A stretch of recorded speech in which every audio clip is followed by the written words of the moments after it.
One उपमंडल लपियाना के मोआ one beat में 20 के करीब मलकीती व वन विभाग की भूमि में खैर कटने का मामला प्रकाश में आया है।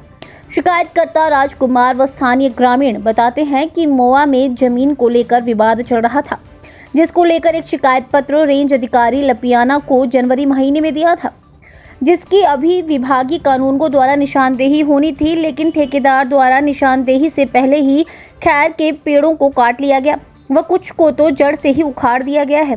कटे हुए खैर अब अपनी जगह से गायब हैं। उन्होंने कहा कि आज निशानदेही हुई है, उसमें कोई संतोषजनक निशानदेही नहीं हुई।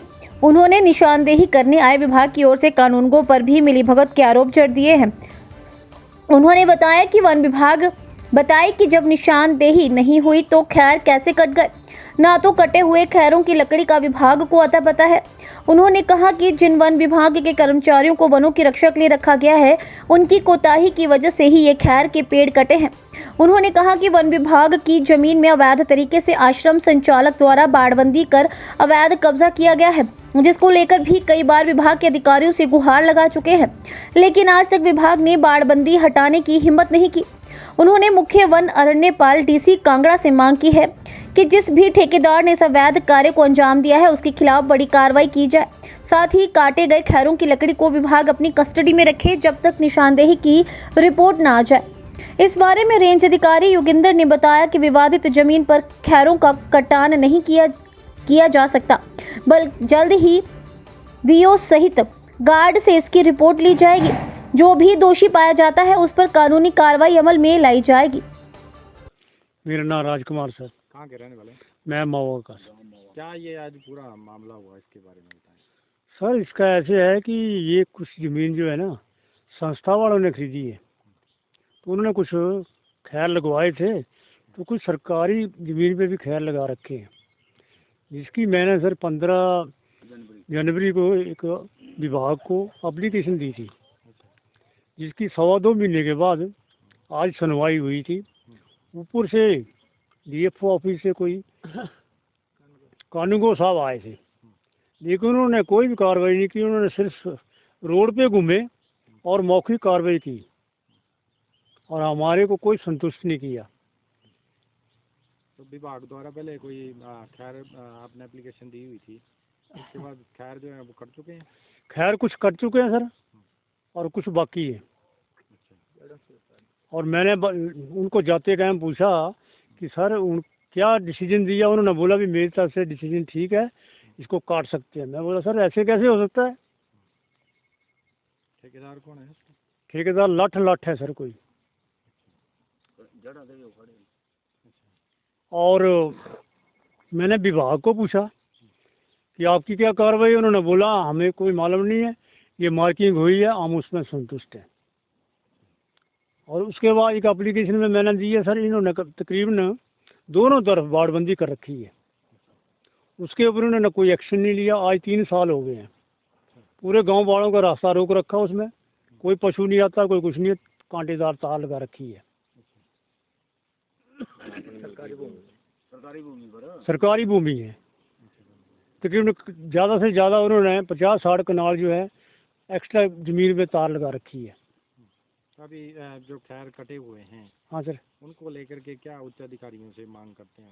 मैं सर ये करता हूँ कि ज़्यादा कार्रवाई होनी चाहिए इसको। मैंने उनको कल रोका भी कि आप विभाग को आने दो, उसके बाद ये कार्रवाई करो, लेकिन वो संस्था वाला जो वकील है, कोई नाम तो मैं अभी नहीं बता सकता उसका, पता नहीं क्या नाम है, एक वकील बोलते हैं, उन्होंने ज़बरदस्ती करके ना वो खैर खूर उठा के संस्था में रख लिए रात को।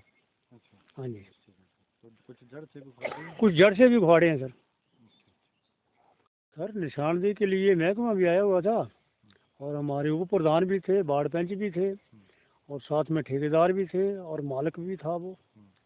तो वही मौखिक रूप पे हुआ सर काम, फिजिकल तो कोई हुआ नहीं, ना ही कोई पॉइंट निकाला उन्होंने, रोड घूमे और चले गए। कार्रवाई सर संतुष्ट नहीं हुई और मेरे भी कुछ पेड़ काटे हैं और उखाड़े भी हैं।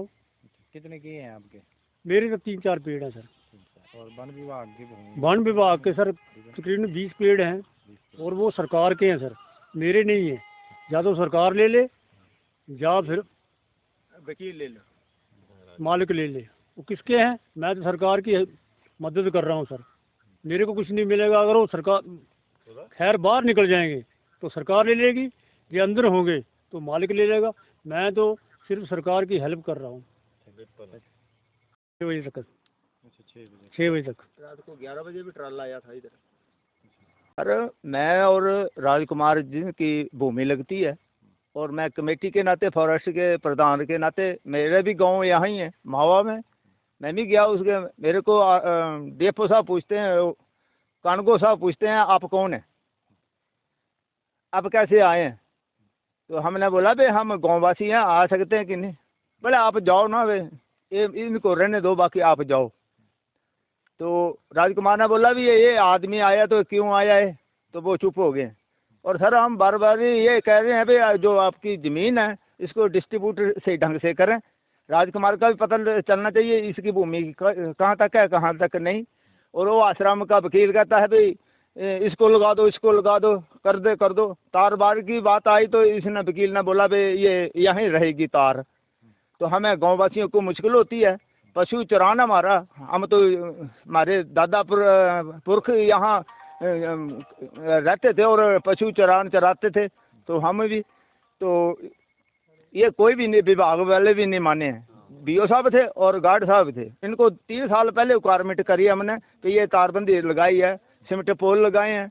आज भी बराबरी गए उन्होंने, कोई डिसीजन से हमें बात नहीं बताई गाँववासियों के। हमारे साथ बुजुर्ग भी आए हैं, बुजुर्ग भी हैं, उनकी भी बात नहीं इन्होंने मानी। तो हमारा प्रशासन से ये आग्रह है कि इसको जल्दी से तारों को उखाड़ने की ये करें कृपा। धन्यवाद। हिमाचल प्रस्तुत जवाली से राजेश कौल की रिपोर्ट।